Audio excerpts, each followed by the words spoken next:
Well, hello there. You have managed to find your way somehow to Mr. E's Mysteries and Magics. And I apologize for that, but as long as you're here, well, I might as well do a video for you, right? Okay, so what we're going to do is the tutorial for the Magic 8-Ball effect that I did the demo video on a few days ago. So, what did I do there? Okay, well, if you saw the gold and silver video, the value of gold and silver, you probably already know how this was done, and that's fine. But there are a couple of subtleties and things in here that you should be aware of if you think you want to do this particular effect. So what do we start with? Well, we'll start by looking at the final reveal card. It is this gaff, of course, and you saw this, the half ace of clubs, half jack of hearts. And the reason I use this particular card with the gold deck is because this card comes with the gold deck. I have been told that there is indeed a gaff card that is like top and bottom with two different cards printed this way. One of my subscribers said that he has a card like that, but he's not even sure what deck it's from and so forth. Again, I have never seen one like this before, so I use the gold deck. But if you have something else that matches another deck, by all means, use that. It really doesn't matter. The goldness of the deck does not have anything to do with the effect at all. You just need a particular gaff card that is two cards printed together.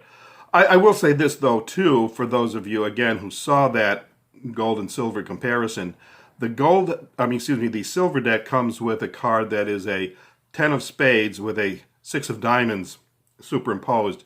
You could theoretically use that card, but I wouldn't do it if I had a choice, because it seems a little bit busy, and it seems to me, and again, I've never tried it actually, but it seems to me that it would take a few seconds for the effect of the card to register on the two spectators that you're doing the magic effect for, whereas this thing is very clean, it's very obvious, it's very immediate, the impact is immediate, people recognize it the instant that they see it, that this is two different cards and so on, and they don't have to kind of figure out what's going on because the card's too busy and so on and so forth. So I would recommend using a card that is either side by side like this and the gold deck, or if you have something else that's side by side or top and bottom, that's fine. And while I'm at it, I just want to mention that these decks, the gold and silver, are both available through my sponsor, RP Magic Shop, which is where I purchased all my gold and silver decks. So if you're interested, check out their website below. So again, now moving on, what do we do with that? All right, well, oh, by the way, I do want to mention one other thing while I'm talking about this. I have mentioned in previous videos that I called the gold and silver decks part of the Bicycle Rainbow series. It is not. I found out it's the colored deck series. The Rainbow series is a completely different series, so I apologize for that. This is the colored deck series, and the silver is one of those as well. So again, I don't want to mislead anyone. Moving on, the first force that you're going to do, and of course you are going to force the ace of clubs and the jack of hearts because that is the reveal card. The first force that you do is totally up to you. Doesn't really matter. I will show you the force that I used. If you want to use it, great. If you don't, that's okay too. However, there is a second force involved, and for that second force, I have a type of force that I would strongly, strongly, strongly recommend, and we'll discuss that when the time comes. So you're going to force these two cards. You're going to take the reveal card, the gaff reveal card, you're going to put it on the top of the deck. Now what I did was that I took these two cards and I cut them across the top, Svengali style. Okay, these cards are shorted by about 1/16 of an inch. You might be able to see it, especially on this card. You can tell that edge is a little bit shorter. Here is the gaff card. Again, the gaff card is not shorted. So, well, let's do it this way. You can kind of see there's a little bit of extra space. And the same thing applies to the ace of clubs. Okay, these two cards have been cut short. Now, before I tell you exactly what I do with them this way, I want to say this. There is a science to cutting cards short like this and doing it properly. It is much more than taking a big pair of scissors, snipping a piece off, and hoping for the best. These cards are identical in length. and that's because I use special tools, not expensive, but specialized tools to make sure that I did it right, I did it straight, and I got a nice curved corner on the edges, because of course when you cut it straight, you're going to get sharp edges and you need to curve those corners. There is a technique to it, and I will be happy to share that technique in another video under one condition, and that is that my subscribers demand it. Popular demand. And let me explain how I define that. I have at this taping 76 subscribers. I have about 10% of those who are regulars, and by popular demand, I will accept just one person writing a comment below in the box where the comments go that says, "Yes, Mr. E, I would love to see the technique that you use to cut those straight across and do such a professionally perfect job." Okay, you don't have to put it quite that way, but if just one person wants to see how I did it, and it's elaborate and there's a bit to it, then you know, you might think, I will be happy to do a video on that. So what I do now is I take these two shorted cards and I put them, maybe a quarter, a third of the way down, no more than a quarter, no less than an eighth of the way down. And you can see there's a bit of a gap there probably. I'm sure you can tell there's a gap there. So you kind of want to hide that gap from your spectators. You have to kind of, watch that angle a little bit. And what I do sometimes, and this is purely optional, is I will do a little bit of a controlled shuffle. And you want to be careful not to move that gap down at all if you can help it, but certainly not down too far. As you can see, I was able to do it that time without moving the gap at all. And again, you're going to hide that. And when you say to your first spectator, we're going to have you choose a card, I'm going to riffle them just like that, and you say stop anywhere you want. It's your choice, and that first card that it is on the deck at the time you say stop, that will be your card. So, boom, you do the shuffle, or the riffle, they say stop, and there you go. All right, now the first card, it doesn't matter which card comes out first. In this case, it is the Jack, okay? And you kind of put that aside. And, well, you hand it to them. I'm going to put it aside, but you hand it to the, obviously, the spectators, and they're going to be passing it around.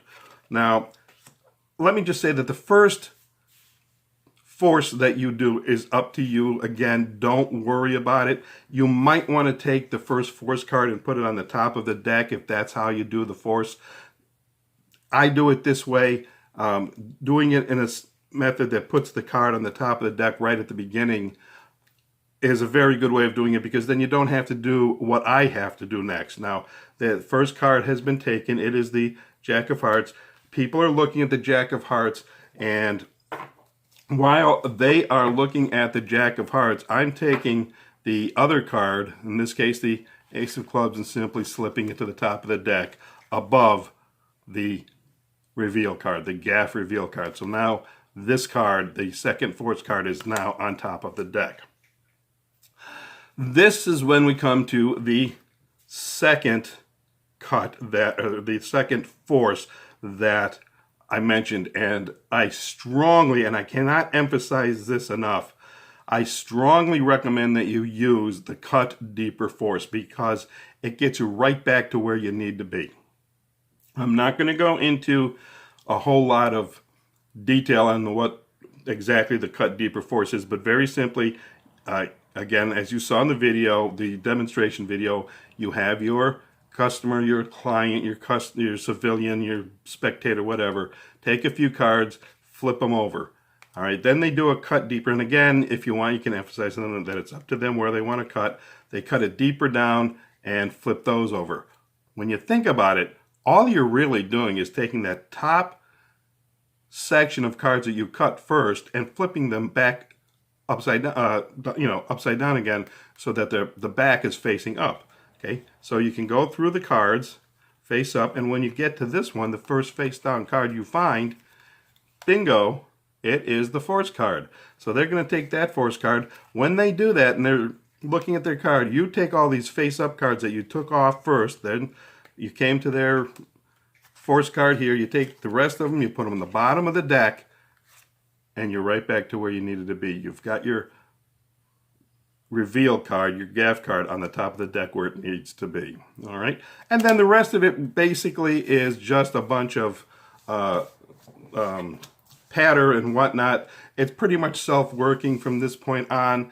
The only thing that I would do is I would recommend you do something like this for a very good reason. You have their cards returned to the deck anywhere in the deck that they want, and at this point, you know, you don't really want to cover the deck like this. You don't want to shuffle. You don't want to do anything. You can maybe do something like this and rub it. You do not want to give them the impression that you're doing anything to the deck at all yourself. You want to keep your hand away from it, and maybe just with a finger to rub, say, oh, I really feel the magic or something like that. Don't cover it, don't shuffle it. The only thing you might think about doing, and this is a pretty good convincer actually, is do a double lift. Okay, and you say to them, and this is verbal misdirection, and I just absolutely love doing this because verbal misdirection by definition is a lie. And you say to them, now this is not your card, right? And this is not your card, right? Okay, that's verbal misdirection. You're lying to them because you don't really care. You know that's not their card. And that is not the reason that you're flipping it over. You're flipping this card over with a double lift just to create the illusion that this is the top card of the deck. So that later, when the magic happens, they'd be thinking that the two of hearts is the top card, when in fact, of course, it's this one, which is hidden behind the double lift. Okay, so that's just, this is not your card, it's not your card. Yeah, baloney. This is creating an illusion. It's verbal misdirection just to enhance what you're doing. Okay, so that's it. After that, everything is as you saw on the demo video. Now, I want to say one more thing, and that is because that I do this in bars mostly, and I use it with usually a couple of young ladies. You can adapt this trick anywhere you want. You can do this at a kid's party and have the birthday kid and maybe a sibling or one of the other party guests or something, and just adjust your patter. Have them answer the question, which one of the two of you is the smarter, or something like that. And of course, when the reveal card comes up, everybody has a big laugh.